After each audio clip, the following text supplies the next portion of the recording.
Inside Story Uganda, real source of political updates.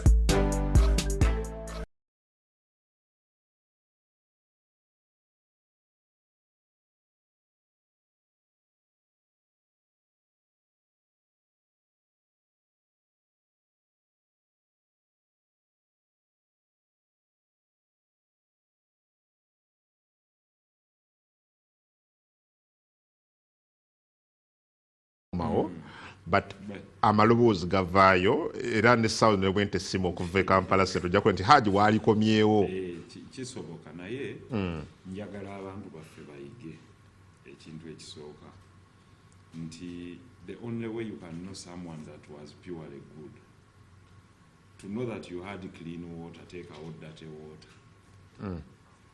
To know that you had clean water, take out dirty water. Analogy, comparison, compare and contrast. Kati nabo bagende balabeko ku bantu abalala. Because you see, abantu baffe argument yabwe always evident. Twagala tulabeko ne ku balala. That's the political argument. Myaka ana bagundi babaddewo, we want to see transition. Nze nsoose nenjibazikako mu Kampala Central. Very nice, peaceful transition. Olese omulala akole grand work. But many say, and people know, you've been a good legislator. Absolutely. Yeah. I have no doubt era mbebaza kubanga bampa omukisa guno okubaweereza. The people of Kampala Central, mbebaza nnyo, mwebali eddala. You gave me the chance and honor to represent you. And I've done it, and I feel I'm proud of you, but I also feel I'm proud of the services that I've delivered. I've not been a disappointment. Buli omu woyitaga Haji tuyambe nga muganange njagala munyambe tutambule n'amazima. Kino kyennyini kye muŋŋamba be bali abagambanga Museveni mu 2021 tuyambe tugenda. And that is why we are where we are. Ensi ejja kutuuka ekiseera kyonna ng'enoonya omuntu ow'amazima. It's just a matter of time. Ng'olyaga nti naye bw'oba onoonya omuntu anaakuwa ekigambo kye n'akisigalako mwagalaane. Ensi ejja enoonye bw'eti egaa nti tuwoone. Nti kye nali njagala is to progress. And my progress card was to go and serve you as the President of the Republic. Unfortunately, we were not nominated. We were locked out of the race. Olwaleero mwenna at least n'abantu abalala baggaawo waayi bino bye tuwulira ki ate ekintu ekyerudda Allah tagera kibi. Buli omu atuuka ku kuba waliwo abali beekwasa obululu bwaffe simanyi ogenda bwawula mu buyina bonna ffe tetuliiko kati tulina bwe twawula bonna bwabwe kati kitegeeza byekwaso yenna alina okuvaawo kati takyaliwo. Kati abantu babagaawo waayi nga zibowa nga teri message nga tetuli kye tufuna. Kiri kye nali wano nga nkugaa nti kungu there are those over 9 million people that are refusing to vote. Yeah. And wagenda okujjawo cluster y'abantu baffenna tubifiirwa. For the first time, look at the nominations as our parliament. Do you see any vigor? Not really. Or have more excitement y'abantu they are receiving a member of parliament? Not really. Byonna bigenda kagenderere. Why? Oliwo omubuuza nti kyogamba kale tugeze. Ono gwogenda okuweereza mu parliament, are you excited that you're going to change as a place? Good. Question as an area. Kasoke ndabe kiri wakiso ndabe whether that excitement is there or not. Let me just show that to the people. Jamila Mulindwa ali ku kitebe kya district ye Wakiso eri okusunsula abegwanyiza ebifo by'ababaka mu district eyo. Njagala tumwegatteko abeere ng'ayogerako naffe butereevu. Jamila, assalamu alaikum wa rahmatullahi wa barakatuh. Kyekiri ku kitebe awo okusunsula kutambula kutya, baani betusuubira okujja leero na baani betusuubira okujja olunaku olw'enkya? And I don't know whether you have the information. Tusuubira abantu bameka in total okusunsulwa ku bifo by'ababaka ba parliament mu district yonna y'e Wakiso? Webale nnyo kansooke nkuddemu assalamu alaikum wa rahmatullahi wa barakatuh. ekisooka Wakiso olwaleero okusunsula abo abagenda okuvuganya ku bifo eby'enjawulo eby'omubaka wa palamenti kutambudde bulungi nnyo okuva ku makya okutuuka mu kadde kano we tuli. Mu ddakiika entono eziyise kungu woogendedde okuneegattako nga bamaze okusunsula abo abagenda okuvuganya ku kifo ky'omubaka wa Entebbe.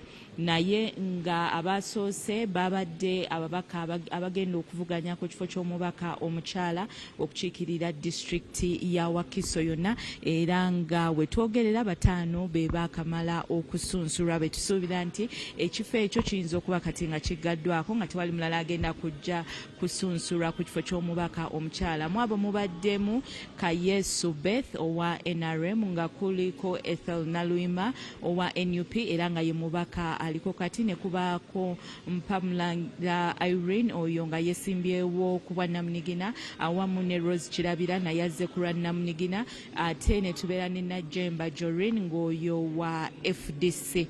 We twogerera bo ab'Entebbe Municipality abasinga bamaliriziddwa okusunsulwa nga kati tusuubira nti akakiiko kagenda kuba katandika kwabo abava mu Makindye. Mpozi n'ekirala emabegako awo omubaka wa Busiro East Medad Lubega Segona abadde yakamala okusunsulwa eddakiika nga 10 ku 15 emabega, era bwe twayogeddeko ne returning officer omukulu Tolbert Musinguzi n'ategeeza nti Honorable Segona yabadde yamusaba ajje ku lunaku luno okwawukana ne banne abalala abagenda okuvuganya ku kifo kya Busiro East abagenda okujja olunaku olw'enkya.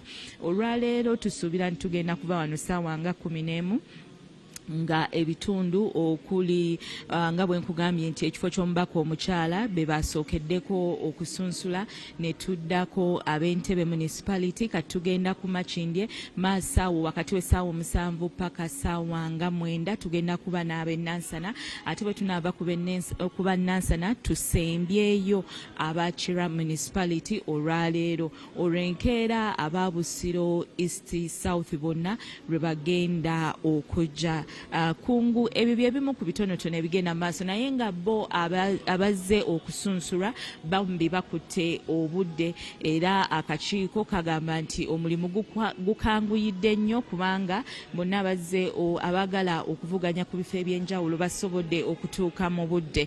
Mu omuwendo nga bw'ogubuuzizza basuubira abantu abasoba mu 7 be baakakasizza nti bagenda kujja basunsulwe olunaku olwaleero n'olunaku olw'enkya. Kungu ebyo bye bitonotono ebiri wano Wakiso ku disitulikiti mu kusunsulamu abo bagenda okuvuganya ku bifo eby'obufuzi eby'enjawulo ebiva mu disitulikiti eno eya Wakiso. Twalabyeko Honorable Medad Lubega Segona awo olunaku olwaleero, ate ng'otugambye nti abaagala ekya Busiro oba ebifo Busiro East, Busiro South ne walla lunaku lwankya. Medad yabadde akolawo ki ku kitebe? Omubaka Medad Lubega Segona asunsuddwa olwaleero, era returning officer wa Wakiso mwe mubuuzizza lwaki Honorable Medad Segona azze olwaleero so nga banne aba Busiro East bagenda kujjanca, n'agamba nti yamuwandiikira mu butongole n'asaba ajje ku lunaku olusooka olw'ensonga ze yeesigaliza ye ng'omuntu awamu nga ziri wakati we ne returning officer omukulu Tolbert Musinguzi, era nga mu ddakiika ezo entono ennyo abadde wano ayogeddeko naffe mu lufuutifuuti n'ategeeza nti okujja okwesimbawo ku bwa Namunigina takiinaamu buzibu bwonna, era nti abalonzi be baamusaba okujja okuvuganya ku kifo ekyo newankubadde eri gye yali tafunye kaadi, era n'asalawo atandike olugendo lwe olw'okuvuganya ku bwa Namunigina. Ebyo bye bimu ku byayogedde nga kyajje amale okusunsulwa, era agambye nti mugumu nti agenda kuwangula akalulu aka 2026 addemu okukiikirira abantu ba Busiro East kubanga aludde nga abakiikirira era obumanyirivu bwe babumanye. Mchala Jamila Mulindwa Noaha agoberera ebigenda maaso wali mu kusunsula abegwanyiza ebifo by'ababaka mu district wa Kiso. Tujja kuba tumuddira mu maaso yasobole okwongera okutubulira ebisingako. Yes, honorable, wengine twa Jamila Wadega tewali vibe, tewali bugumu. I think tulina okukkiriza nti abalonzi balina apathy kyeki kitegeeza balinamu obukoowu mu kulonda. Omanyi singa obuuza ekibuuzo n'obuuza abantu, and the poll question would be nti luno olaba obulamu bw'obukyuka, will elections effectively change your way of life? Mu gino emyaka etaano ojja kudda ne ansa nga buli omu abijja sigala byebimu nga bwe bibadde nga bwe bikola ki bwe bibadde. Kakati omuntu bw'aba alowooza nti bw'agenda mu polls, bw'agenda mu kalulu, teriiyo kyagenda kukyusa. Kalaba so wachi yali abajja okugenda okulonda. Mark my word, voter turnout ojja kugyewunya. Mpozi date kati bagiziza 15 ennaku z'omwezi 15 oba naaba tebagikyusizza nayo luliba lwakuna balangirire ku Sande, butasukka Sande. Nze ndowooza just watch the space. Well, kyoyogera kyekibaddewo ne mu presidential campaigns at least weeks zinesatu akalulu ka kimpowoozi lukuwamu anti teriyo message ekumuvinga kugamba nti kandekewo omulimu gwange ebyange bikyuse nchamuke teriyo ate akalulu kali moved by candidates. If you see the same faces over and over again, baba bakkirira bukkirizi gye bakoma okubaawo buli bwotaleeta, because what creates excitement enamba okweyongerako is a new candidate. ayogera ki kikyatusuubiza, what hope do we have in him, track record kijayina, bwayogera akyusa ebigambo bye, bwayogera alimba, bwayogera atambula. Ono ye tumumanyidde muzeeyi akyusa ebigambo bye ku luno, n'akyusa ebigambo bye ku luno, kati ono si y'ensonga, ayina byakoze ebimwogerera nti ki kyoba national security kinaki kwatambulira nti azimbye bode fabriki y'ensi kwotandikira omulandira, kati balinda gwe. What is it that is exciting? Nakulaba wano nga naawe oli mu kugana tonnasalawo. Sinaba. Oh, you saw that? Sinaba. Kubanga owuwo yavaako and at least gwe nali mpuliddeko ku message. And what I said nti ngenda kutwala obudde ng'oggyeko okugoberera abavuganya bye boogera nga bali eyo. Naye banajja mu Kampala, I'll take time, I go and attend their rallies. Bonna. Attendance will not help you. The issue is listening to the message, because attendance will be just part of the fete. Ekikujju. Listening to them is what is very important. Now, on the campaign trail, tonnawulira impactful message. Not yet. Tonnawulira impactful message joga nti eno bwe kataligirya nange nteredde nti gwe batwalira ekizimbe kye mu banka eyeewola okuva covid essomero balitutte hope kijayina zero. Nti adduka agambe nti nooba enkuba kenkubiremu nfiirewo. Kakati obuzibu awo we buli nti ani gw'osuubira agenda okusimba layini ku musana ogwo nti afiiririra ani nti bannange nze ekinzita ti ngenda kulonda bumanye mupi w'ewa Kiso, bwe mba simulonze wa Kiso tebaawo, nkuwa nsiiga busiizi kyakulabirako nti kubano benda abali mu kwewandiisa era gundi bw'atabaawo bumanye mupi ow'ebutambala ffe tuwedde. kubano ani kyenkubuuza gwani akeera enkyakudduse osimbe layini musana kyekirwaki wagenda kubaawo clusters 7 zize nagamba nti bano abanaabuuka bwe balaba ensinga erimu bandya nabo nga be baakyawa bali bannyina bingi beegasse ne bandya nabo muli awamu. Kakati banyangire bo bagamba nti kati ffe tetujja kugenda mu kalulu. Manyi ndi muyuzi mulungi otugamba waliwo bannyina bingi abo bo bakoze bakufu bamativu mbuto zikoma eri simbuto zikomeri zinzo kwata zikomeri naye bamativu meaning abo yagamba I'm okay with the status quo mu mativu n'ekiriwo ne bw'aba ayina bitono y'omutima gwe guli mu nnyina bingi we ayagala okutuuka akoze yatuuka kakati oyo mu mativu kakati olina kusalawo oli muki mu bannyina bingi muffe banyangire abaga nti bwe ŋŋamba ekigambo kyange kiba kitambula bwe kiti principled people then ne bano bampa n'amankobogo nabo ekyo tekiwulika bulungi kigambo kyalo naye tekiwulika bulungi mpozi nga gwota tukozesa ndya nabo kale bandya nabo kakati gwe salawo oli mu bandya nabo banyangire oba bannyina bingi gwogwawa ndi munyangire gwe mu bandya nabo you a rich man toyize ndya nabo teyeetaaga kuba mugagga ffe banyangire fast tukayo noga nti sijja kukola kino because nze ndi wa rebellion era ffe ba rebel mp nyangire ŋŋaanye bwe ŋŋaana mba ŋŋaanye bwe nga nti sijja kudda mba nkoze ekyo principled online bwe nga sijja kukola naawe ku kino ne bwoba opposition sijja kukola naawe bwe nga nja kukola naawe mba nja kukola naawe nyangire kakati bandya nabo bo bagwa mbiwayi byonna erimu enaalemu neno mu opposition agweno neno bwe wabaawo ssente agamba awo ndya nabo sabalonzi babalaba bamanyi kyovulaba lwaki olowooza naggamba kasita olaba nga 50% eya voter population tevaayo kuvootinga kati abo be banyangire kakati banyangire be bano abagenda okugamba ffenna tubifiirwe tewali lwaki enkuba kansigale ku mirimu gyange gwe okyali mu undecided. Yes, I am. Naye kyangu nnyo okusigala undecided until the election is over because it's your right to say you will not vote for anyone. Ate toli omu wekka gye bali bangi aga nti okusinziira kino ekiriwo sikyagala naye ekijja ate tekitegeerekeka kiri waasi.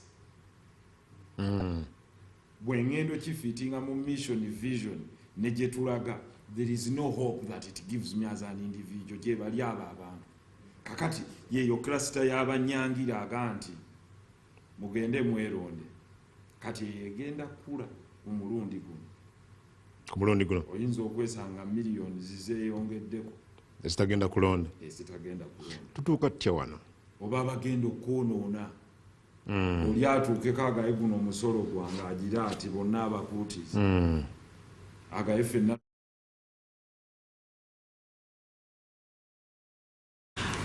How did you reach here? Anti kati omuntu buli bwaluzinga mu hope kiri kye nagambye, if you don't have a shared mission as a country, a shared vision, because you see elections are just there to be part of the body. So elections are just there completing on how we select a leader who is to lead us, but to lead us to what? Nti omuntu kyeyetaaga oba mwami kungu ya mukulembera oba lubakyoya oba lubega oba ani omuntu ali e China yagamba nyingiza miliyoni 200. 90% omuntu agenda kulaale eya mwami Museveni oba eya Bobi Wine oba eya Munyagwa oba eya Kasibanda aba talina mulimu. Yes or no? Come again? Ebitundu 9 ku buli 100 abantu abatendinga laale ezo teri abayagaddewo dduuka ali tebalina mirimu. Tosobola kuggalawo dduuka alyo owale nti ekyakusabire nti ng'omugamba ote nagenze kuwuliriza ono ajja akyusa embeera nga bwakirabawo eyo b'olabako baba tebalina mirimu. bano 15,800 ne omutwalo gumu 2 omukulu gwagenda kuba buli constituency. That is a true reflection of the people that have nothing to do. Sigamba bana ababatudde mu tenti zeno abo baba baleseewo egibasasula buli mwezi ne bajja babuulire bano kati bano 9 ku buli 100 teryaggalawo dduuka. so kye kibaleeta teri ava ku mudaala gwe mu katale so bajja kukola ki yakubiraawo jambo mwebale so bajja kukola ki kuwuliriza bano naye owuliriza ki zero tewali message but nga message teri solid kubanga omulimu yeyandiza okuwuliriza ne weyandisigadde ku TV kyova olaba amawanga agakulaakulana gabaleeta ne babagamba mwogere eri eggwanga nga buli omu atudde mu seeti ye kuba wano oyogera ono akuba enduulu ono akufuuyiramu vuvuzela mu kutu n'okuwulira ono aba takola kikusaakaanya naye kaakati wali lwaki baleeta debate nti mutuula eno ne bagamba nti kungu honorable kungu versus honorable Nsereko nti ensonga muzirambike bwe n'otandika nti basebo ne bannyabo nti ku nsonga eno n'akolanga bwe nti ono n'akubuuza otya kati question y'otya bano teryaji babuuza kulaale gw'ogenda kikola otya oyitawo buyisi wofuna ogimubuuliza we wano ku TV abasinga batya okujjawo kubanga bagakungu abuuza ekibuuzo ekizibu nti otya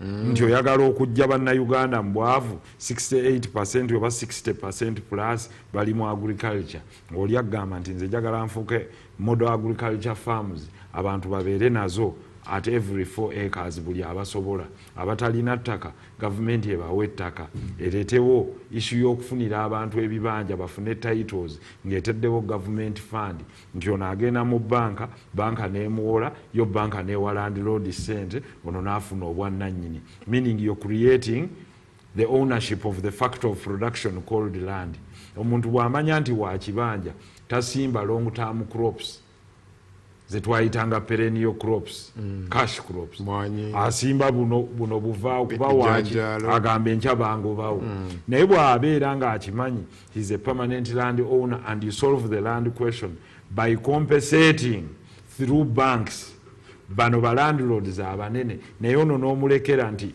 acquire to own through leverage of government naawe ofune ku kyapa kyo nti ekyapa kyo banka gyekiri naye onoosasulangayo ziri ze babadde bagamba nti gavumenti ekuteereddeyo landlord emuguze gwe ekyapa kyo kiikyo naye kati gwe sasulangayo emitwalo 10 buli mwaka okumala emyaka 25 meaning ono aba ali motivated okukola agambe nti owaayo kanneegula emyaka 2 mu kifo ky'emyaka kati oyo omulimisa emmwanyi bw'alima emmwanyi n'amanya nti buli yiika mu mmwanyi eya kibooko ajja jijja mu kuba emmwanyi embisi eri ku 2,000 bw'ogikaza n'efuuka kibooko n'egenda ku 5,500 oba 4,500 according to the prevailing price kakati yo gavumenti n'egamba nti ffe buli sub county tujja kubateerangawo dryers solar dryers bw'omuteerawo solar dryers talirayinga ku nkuba na musana aleeta mu solar dryer eyo oba bwe beetwala ttani zaayo 1,000 nga solar dryer nene kitegeeza esobola okusavinga sub county solar dryer eyo nedryingiramu ennaku 10 buli omu ne tumanya yaleese emmwanyi zenkanaki ne quality kiye gye yaleese at the end of the day n'ofulumya n'omuwa ttane giye n'ogimuddiza oba n'atundira awo wennyini amakulu kungu anoonye emmwanyi ajja in what we call a one stop center eri ku sub county nange seetaaga kugenda nga nnoonya mulimi ku mulimi ne mmanya nti kibooko wali nti aliwa nti ali 7 abalimi bonna abalina emmwanyi e Masaka mu Kibinge bazitutte 7 oba bazitutte Buyoga oba bazitutte Mirambi wherever it is ngezaako kusiigira ekifaananyi ekyo omuntu ali yategeere nkimugondeze nti we bazitutte zikalira mu nnaku ezi mu nnaku 2 kitegeeza ono abadde agenda okufuna 2,000 afuna 5,000 naye wano ate naawe amukaliza teweetaaga na kuba gavumenti ekwatagana na investor gwe bayita kungu investor gwe bayita kungu mu kifo ky'okutwala emmwanyi zoono ku bwereere n'amugamba nti bwana kungu gavumenti egenda kukuyambako ekuwa ettaka mu Kibinge oba bw'oba oyagala lyegulire naye egenda kukugirako omusolo ku bino byonna by'oleeta ekuwa tax waiver okumala omwaka gumu oba okumala emyaka 5 teekawo solar dryer oba teekawo en electric dryer kakati ate naye buli gwokaliza wano ku 2,000 n'omuggyako siringi 5 bakubireko mu ngalo kakati siringi 5 gwofunye abakolawo abaana bo bafunye owadde abaana nga 2 emirimu ate ne bano bafunyemu sente gyabadde atunda 2,000 kati agitunze 10,000 meka kakati bw'avaawo n'oleeta coffee haras ne zijjako obukuta naye omulala investor n'agiteekawo n'akuba paka kase kakati buli kase gwamukubira n'amuggyako siringi 10 oba siringi 5 kakati ate ono n'agitundira ddala kiro eyo omutwalo gumu 10,000 meka 2,000. So that's how they cannot explain. That's how they cannot explain. Naye nze ngezezaako okulaga nti you see if we're in a debate where you say nti how do we transform our nation, you need people that are ideologically profound, where ideas are not written for them necessarily, but ideas are grasped by them. So nkulaga omuntu bw'omulaze nti nkujje ku 2,000 bw'oba obadde otunda kilo 10 n'enkuteeka ku 15,000 ku 15,000 ezo bw'oba obadde ojjayo kilo 10 ku 15,000 oba ofuna sente mmeka nga z'obadde otunda buli wiiki kitegeeza oba ogenze ojampinze ku miliyoni mmeka kilo 10 ku 15,000 buli kilo oba ogenze ku sente mmeka Million mekezo 5. So at the end of the day the progression curve oba okola ki Erinya oba ogiraba oba singa eba ttani emu kilo 1,000 ku 15,000 ze miliyoni 5 so ziri giba emitwalo 5 buli nsawo eya kilo 10 so emitwalo 5 buli nsawo bwe ziba ttani emu oba ogenze ku miliyoni 5 kakati omuntu n'amanya nti bwe mba nfulumya miliyoni 5 emirundi 3 mu buli yiika oba miliyoni 5 emirundi 4 kitegeeza buli yiika agijjamu wakati wa miliyoni 2 ne miliyoni 3 mu sales najjako ezebigimusa byataddemu n'ebirala n'abaakoze n'asigazaako miliyoni 2 bw'aba alina eka 4 n'abeera ne miliyoni ze 8 omwaka oyo teyeetaaga mulimu kitegeeza household amakaago gaba gafunye nyingi and when you solve the problem of household income you don't have to even talk about unemployment kubanga ebe creatinzewo excess jobs mu economy therefore eri dream gye nali nkugambye ya South Korea nti it's not the quantity but it's the quality awo weekubireko mu ngalo nti South Korea erina abantu obukadde 5 mu kamu point about 3 or 0.7 almost bagala kwengana naffe ate ina economy producing a 1.7 trillion. It's about what you produce, not what you consume. It's about the quality of what you produce. Yes. So producing then to improving quality. Ontegedde jengenzi.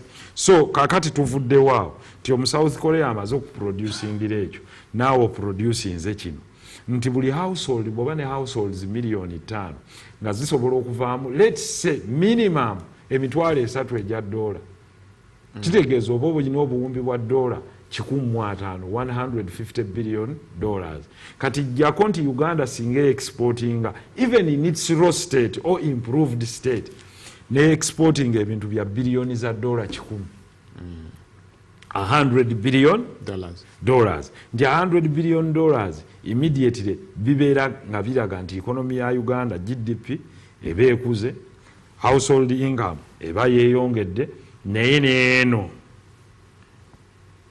balance of payment balance of trade nti ntunze kino nyingiza kino ogenda okwekanga ati dola gye wali oyogerako nti eri mu 3,000 nga mu bina leero weeri oba 3,700 ngeze ku 2,000 amakulu nti miliyoni 2 bwenziwa kungu ng'agamba kati omusaala nfuna dola luki. Okay, good. So abantu abali mu kusabibwa obululu bino tebabiraba mu bacandidates bano. Bacandidates balina obyogerako ennyo. But unfortunately they know them. They do not all of them. Museveni agezaako kijjayo kuba yakiyisa mu parish development model. Naye bano balina abamu vision gya sharing si gye balina. Era bw'oyita omuntu wa bulijjo mwenare mu kada akunnyonnyola ekintu ekyo naye takimanyi. Yabuukira train naye tamanyi gyeraga. Kakati ono alebalinga okunnyonnyola ekintu naye nga bannyonnyola kyategeera si kye bategeera. adduka yekka bw'atunula emabega abanna ate ngamba lesenti otulese wala. That's the difference. So the same comes to the other candidates. Either abamu bo bye bannyonnyola tebabimanyiddeeko ddala, just there to give promises. Nesi kutargeting a household income. Practicality ya because kasita household income eno yeyongera. Yes. You don't even need high taxes. The tax base will broaden on its own. Good. Consumption ejja kweyongera, byojjako emisolo bibeere bingi, lowering taxes, lowering abantu kwe bafunira low interest rate nga bwe gambye, bawe access to the factors of production. Kiri kyegambye nti security of tenure ku ttaka yenfuulo gamba nti owaaye sijja kulima mboga, sijja kulima mayuuni, kannime ki mboga, kannime mmwanyi, kannime mmwanyi. Kakati awo osanga nti kati olw'okuba tulina political desires nsobola okujja nega gavumenti yatwala emmwanyi okireka naye yagitwala. Waliwo faamu y'omuntu gye bagenda ne bajjamu emmwanyi ze. It was just rationalization. Yeah. But you see, when politics meets reality, nti rationalization wano Coffee Development Authority evaawo wali n'omanya nti Ministry of Agriculture ekyamazima ffenna twali tukimanyi nti waliwo Direct Development Corporation ogimanyi ddala tebagijjaawo tebagizaayo naye waliwo gwe baatwalira enteeze ne faamu zaabwe zikyali oba amataage. So kwegamba olina okumanya ebintu ebimu.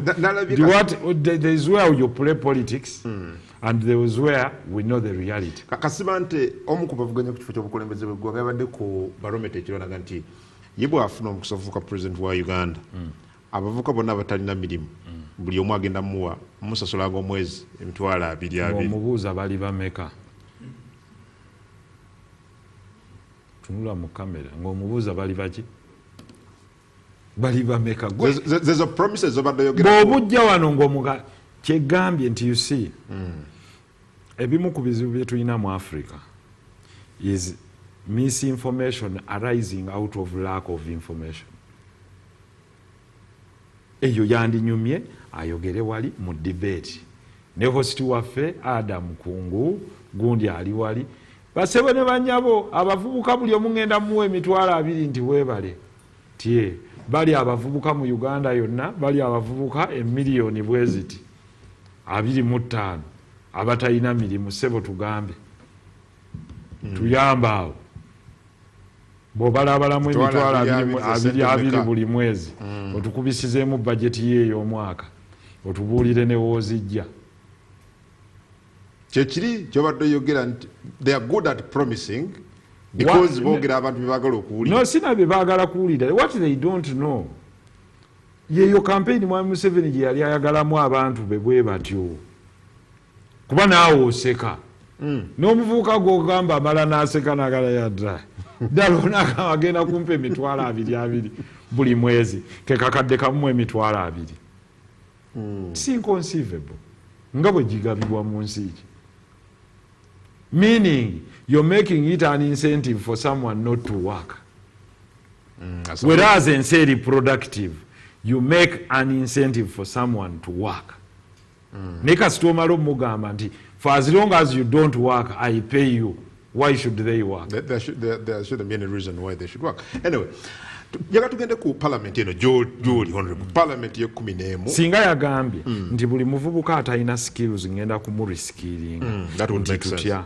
Wetwogerera ensi yonna enoonya more than 1.6 million plumbers, eyagala more than 3.8 million electricians. Ompulira kyegamba okubeera ku stand by maintenance. Wano wennyini wengenda obatendekera mu remedial courses ze muba mutandikirako upskilling and reskilling kwaba balina skills mba preparingire okugenda okufacinga job market eri global. Omuntu awulira nti ono agenda kumpa skills mu kifo ky'okumpa $2,200 omusajja ono ampadde obwakamyufu kakati nsobola okulinnya omuti ne neefunira $80 buli lunaku mu kifo ky'okumpa $2,200 buli mwezi. Now this is what distinguishes leaders from someone who is meant to be led. Some of these guys are meant to be led. I think the reality is naawe ogambye this is ridiculous. Extremely. It can't, because at the end of the day bwana avaawo oyinza osanga abagabi buli omu ajja kgenda alyenga emmere nji abwerere mu buli restaurant nja kukola ki nja kusasula kati saagala kukakkanya bakulembeze bamu bonna bali ku ekyo naye bw'ogenda okuwulira ng'olina avaayo n'agamba kakati nze ngenda bawa 10% royalties ku mafuta. Big disappointment. First of all kiraga nti omuntu ono tamanyi, talina advisor, tategeera byayogera. There is no sympathy. Yabadde Bunyoro naga nti mulabe embeera y'amalwaliro gammwe, mulabe embeera y'amakubo, muyina ekyobugagga ekyamafuta mu kitundu ngenda kibawa. Kakati n'omubuuza nti ono yasoma constitution eya Uganda egamba etya all minerals in Uganda belong to the what? Government. It was the government. And who is the government? Fena. We share it. Then in Ozayo Nogama, the indigenous communities will have low loyalties. Kakati no mugamba gwasoma wakundagano nemu ngerimu loyalties za 10%. Because webatuukire kugamba nti tugenda producing amafuta gano gali based on a production sharing agreement. Kiddemu based on production sharing agreement. Nti bwe tunaaba tusima amafuta gano tujja gasima tutooleko bino wammanga eyaganoonya percentage ye agasima upstream kyetuyita upstream agatambuza midstream ye EACOP eri gye wawulira EACOP East African Community eyo pipeline oil pipeline eva Uganda paka e Tanzania yefulumira evacuation ayinako percentage ku baro yaki then downstream bali abagagula noge evacuating. Mu bino byonna abampuliriza njagala bamanyi nti kibi nnyo okuba n'omuntu atamanyi, because omuntu atamanyi that is how eggwanga bwe liggwawo. Ovanga ku kye bayita village excitement. Village excitement kwe kwogera ekintu ky'otamanyi. Soka kuba oil and gas lawyers nti owaaye ngende Bunyoro tie waliyo production sharing agreement erimu nti ogaba 10%. Kati bw'omala ogaba 10% nga gwe kennyini osigazaako only 20% to 30% of profit after production. Kakati ku profit ne bw'oba ojjako 80% after production, kubanga bano basooka kujjako production costs. Ono gwaguza oluzi Sinoko Total abayina oluzi luli bayina okugenda ne bagasima, bwe bagasima bakyajinga bbara eno epipa eno gye tuyita bararo gye bakyajinga. Mu kiseera kino epipa eyo eri ku $6. Ku $6 production cost yo tekyuka. Cost of production ya barrel oyinza okusanga buli barrel emu ogiproducingira not less than let's say 50%, $30. Kakati eyo cost bagijjako wasigaddewo $30. At full production at the moment ku wells zoyina mu Uganda projection yeri 300,000 barrels, naye kati oyinza okuproducinga nga barrels pipa ezo buli lunaku at full production. Ate tekitegeeza nti buli lunaku oproducing at full capacity oyinza okuproducing emitwalo nga 25. Emitwalo 25 ne kujjako 3. Kakati 3 ate ne muddayo ne mugagabana ne balinga bakola ki kwe bali nti kati amagoba agaffe ate ze twajja mu banka ate ze weewolako nga gavumenti mu bafanda zikola oil road zikola bino n'ebirala. Kakati osigazizza ku ezo ku nkaaga eno eya baralo osigazzaawo 10. Bamukubireko mu ngalo omugazi yagabye 10%. Lwaki olowooza ntera nnyo okugajjayo calculator? Atali mumanya ajja kugaa nedda ezo endagaano si ffe twazisayininga. You don't know. Oil si kyekintu kye bazannyirako. Kyova olaba nti ezo endagaano kasita omala ogisayininga bagamba ne gavumenti eriddawo tegyepankirako. kubanga kye bakola baataakinga reserve ziza nga bazitwala because zino multinationals kasita zikola projection eyo kyova olaba nti tezijja ku investinga mu countries zifaananako bwe ziti. Why? Political instability. Tebali sure who is coming. Ategeera atategeera, awunga atawunga. I'm telling you, it is important. Avaako tavaako.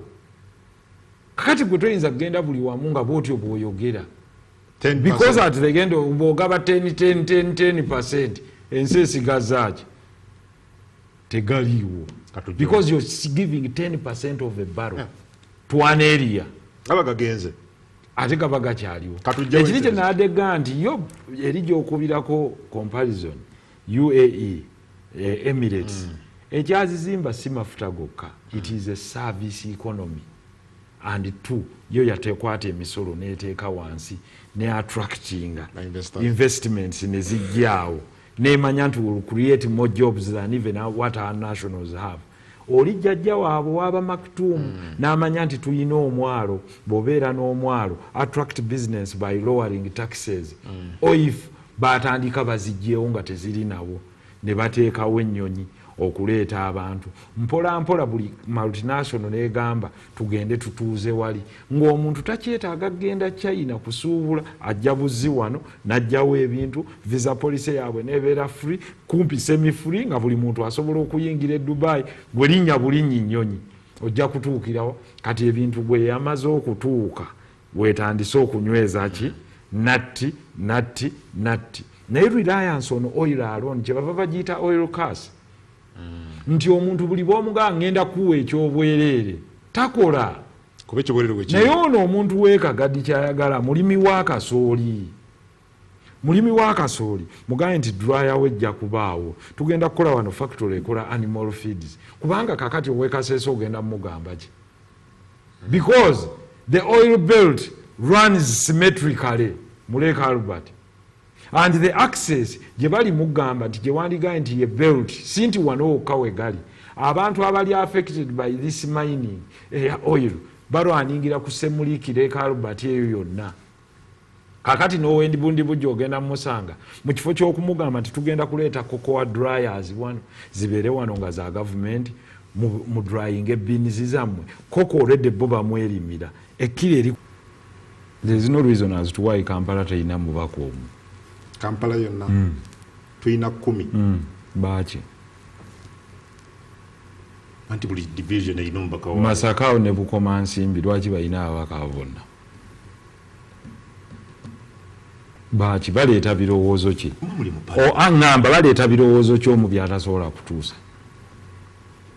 Mbalala yonna Mbalala gundi zitememu n'entungamu eyo palamenti ya Uganda given our economy ekyamazima twandibaddemu ababaka nga 100 ekinene ennyo wakati w'62 n'ekikumi kibamala omuyeeye guno tegwetaagisa kati woman member of parliament waaki genda weesimbewo n'omusajja omuwangu abantu bagaye twalonze mukyala ajje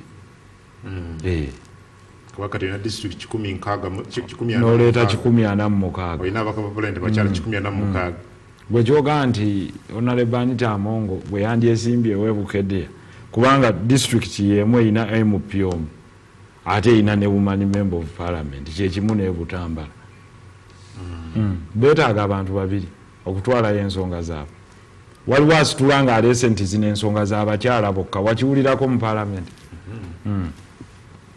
naye twongera creatinga bungi bw'ababaka anti kabaka abakadde abavubuka President Museveni buli kye munaamusamba ekimukuumira mu buyinza ajja kibawa ne bonaaga nti kati abakinjaaji nabo baagala naffe abavubi nti special interest group. That's not good for the country. Yes, of course.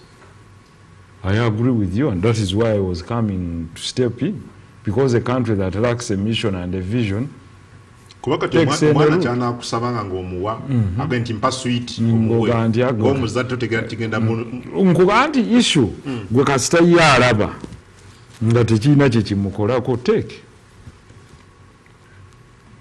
take. Well, at least go back to Parliament. What happens there? You are over 500. Sibanja very productive. Sibanja very productive. Je bali bajja ne batuula ne bagenda. Ne batuula ne bagenda. Naye n'omugaa nti wasomye nti kati tugenda ku ICT bill yagisomye. Ya Allah.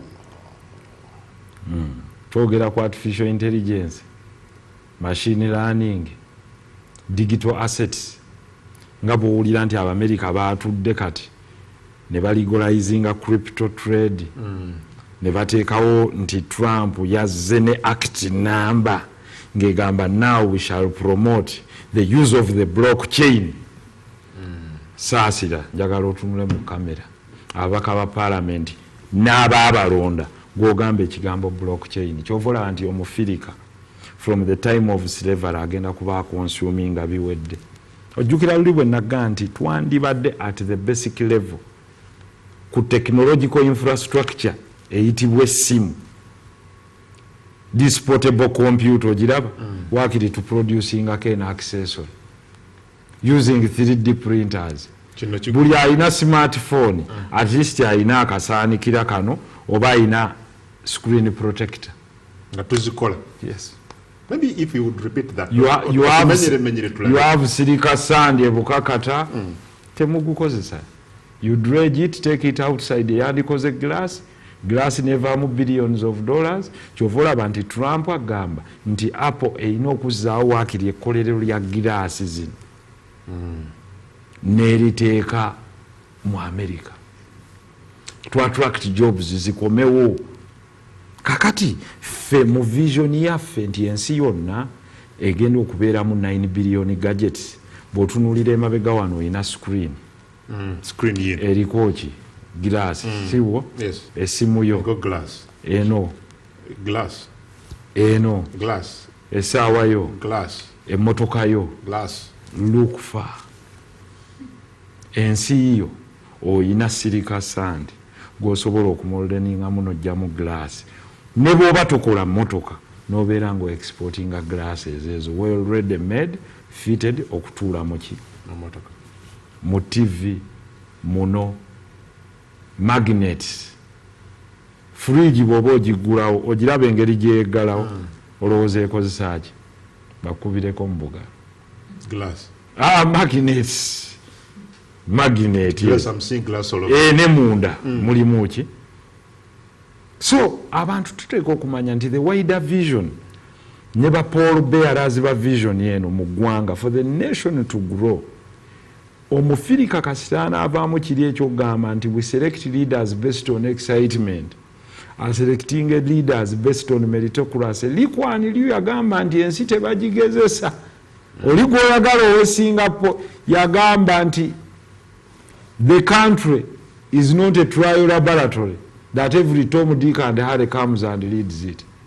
And every country that loses track is a country that accepts every individual to come and contest. Ekyo yakigaana. Yagamba Singapore, even the right to contest will be earned by those that deserve it.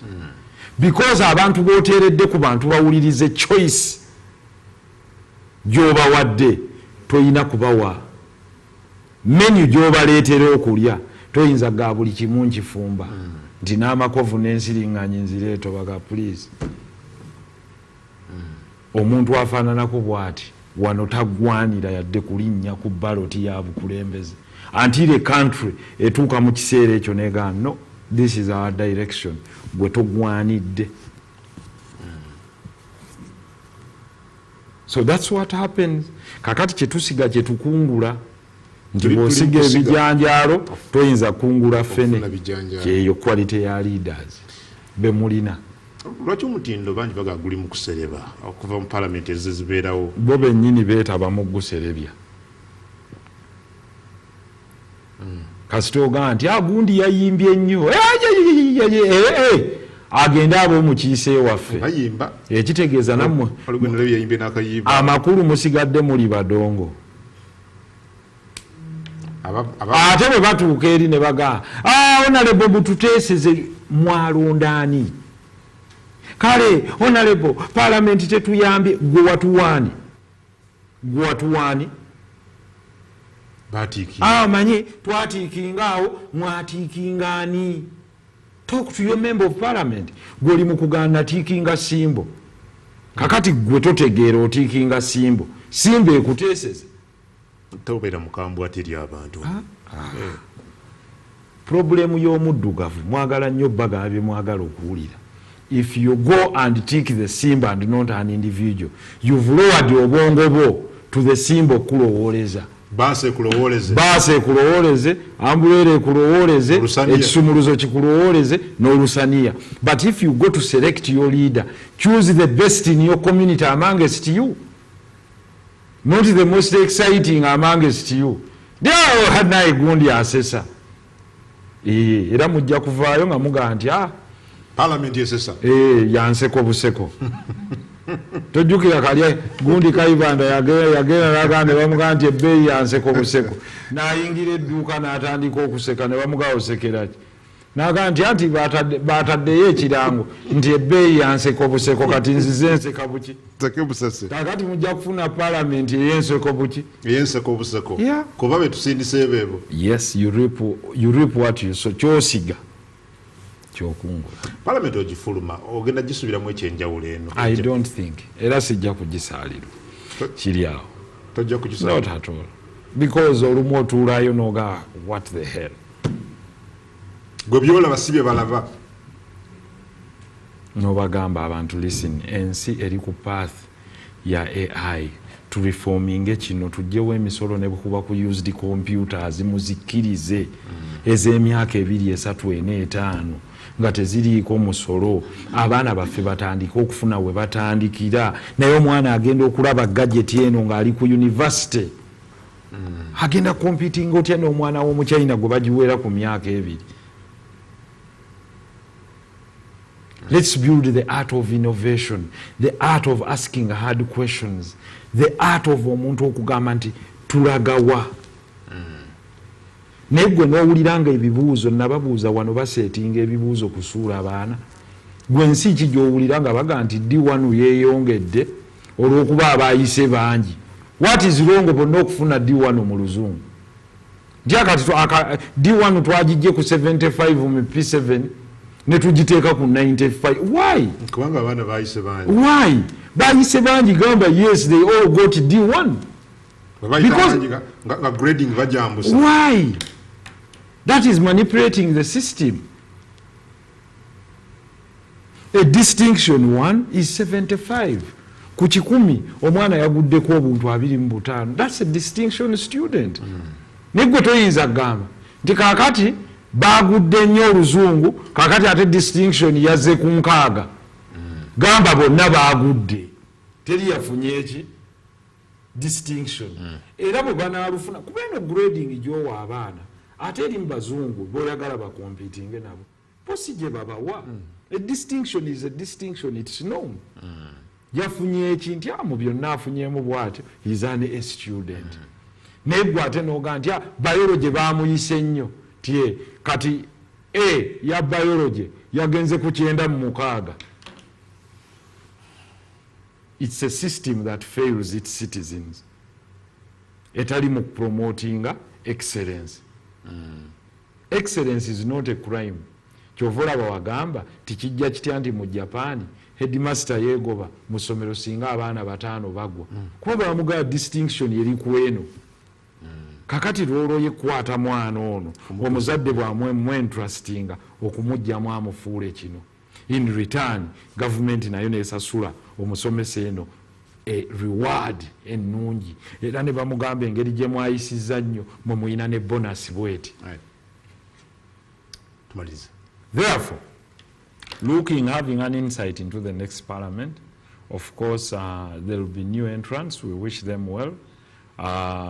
No one is too tall to see the future, but we can always say we are optimistic. Katusuubire bye banaakolayo, it's up to them. Kyenjagala okugamba abalonzi nti it's up to you. buli mulonzi ajja kufaanana nga gwaloweereza okukiikirira tetujjeeyo bukoma nsimbi no Kampala yalonda mwe mwakola ki ali awo bismillahirrahmanirrahim b'e Kampala baalonda bawulire mwe mwali mukola ki? You see, Kampala Central ebadde lucky. Kampala Central ebadde lucky. In fact, wanga badde nali ntunulira balina Honorable Francis Babu, babaddeko ne Haji Elias Lukwago, babaddeko ne Muhammad Nsereko. All these sibe bantu bonyoma bwekituuka ku legislation. They did a good job. Yes, absolutely. I don't know whether this is going to be maintained. Well, it's abalonzi be balina okuauditinga.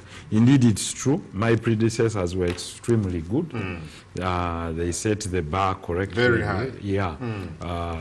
Honorable Captain Francis Babu, Honorable Elias Lukwago, n'abaliwo baziritwawula before. So Kampala Central ebadde n'omukululo gwayo gwa quality. Tubadde tetucompromising nnyo ku quality. This time around kinaba kitya? Minsa ajja waliyo Muteesa Asira, waliyo Misa, waliyo Mwami Lubongoya, waliwo n'abalala ab'ebibiina ebirala. Waliwo ekibiina ky'omusajja. Anti ye Muteesa Asira. Mwami Muteesa Asira musuubuzi is soft spoken but very good in action. He's naddala mu transformative technology. Yeah. Aina ati weeri olaba yona developing apps yamba omwana akola bwati yamba omwana akola bwati ABCD and E. When he stepped forward, I said, you know what, give this young man a chance. Azalibwa kamoja wakulidde, he's trying to transform his area, why not? Abadde bakiika tubadde tuve eno, give the chance to those that are coming from that area to give them their own chance. He's successful more real estate. So given the chance, you never know. Misa is also an entrepreneur. Musawo, Badeo, current minister. Owa Kampala, Aida Nakuya is also good. Kati njogera ku baana ab'omu kitundu. Ab'enzaalo ey'omu kitundu. Aida Nakuya is also good. Abaddewo. Then newabaawo ne bamuhajiruuni abasenyunguse okujjako mu kitundu. Nabo si babi, but you can listen to them. Okay. Then of course final decision eve muki mu bantu abasalawo. So omusuubuzi ani gwatunulamu mu kifaananyi kye naga you know what omuntu ono agenda kunteerawo kino akintuusize nga bwe kiri. Okay, good. Nga tumaliriza abantu be gyennolabye Honorable Matia n'ekibiina kye nga banveiringa banveiringa abamu kubamiddwa bendera eno mu NUP and I was surprised nengamba what happened to party loyalty. Oyina abantu nga David Musiri, oyina Aida Nakuyago okonyekawo kati oyina Winfred Nakandi. These are people ababadde nnyo ku mwanjo wano n'abakulu mu NUP but tabo wa bendera ne basalidde ne bagenda mu muti. I don't think kipya kubanga mwenare mu lulitu join NUP wayina ba Oshabe, you had Nambeshe, you had others. I don't think this is new. Why is it that it's so new nga havudde mu NUP n'agenda mu DF? Loyalty. Ate lwaki yava mwenare mu n'agenda mu NUP? You didn't ask that question. So political parties are vehicles. Anyone can choose whatever vehicle to move with. Omulala ayinza n'okusalawo agambe nti ndi independent. Kati omuntu bw'agenda independent aba kyogamba wagira wa party eri aba akyali loyal to that party. Ekitegeeza aba asigadde ali ku bubwe bwa namunigina tagenze mu kibiina. Kakati lwaki ekyo tokireese n'okisubjectinga kuba independent. So does that try to give you a clear answer? Yes. Ntingojeko kuba nti this is their right.